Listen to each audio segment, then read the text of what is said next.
We are inside the SilverScreen Analysis Command Center talking about Zoolander 2.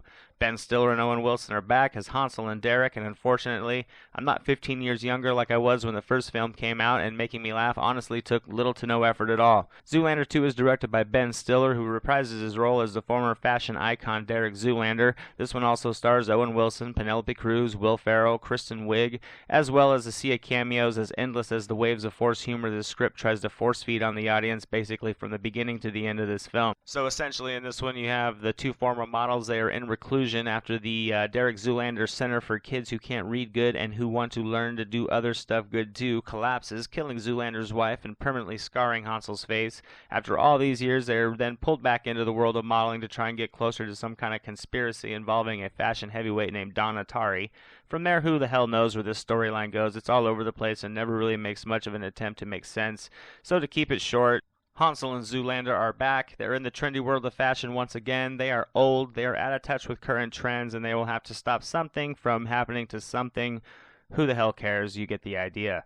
I'm a fan of both Stiller and Wilson, and I was interested to see what this sequel is going to bring to the table after all these years. I hoped it wouldn't falter along the lines of, say, Dumb and Dumber 2 or Anchorman 2. I think both of those projects had tried after so many years to rekindle their past success. Both failed miserably. And I would also say this one probably did end up failing to relive the glory of the past, but on the bright side, it was a little bit better than both of the prior films mentioned.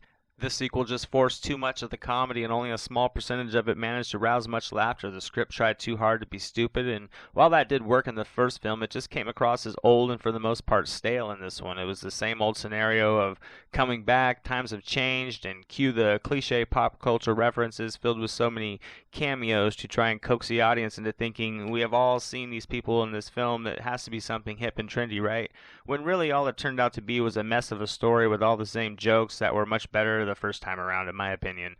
Ben Stiller was his usual Zoolander self, and to me this film showed that eccentric characters are sometimes best left with only one act. The fact this film crammed as many cameos into its story as possible in a way turned out to be a good thing given of the masses that were there. A few did deliver some comical moments, while others, and by others I mean a majority, felt as forced as the humor.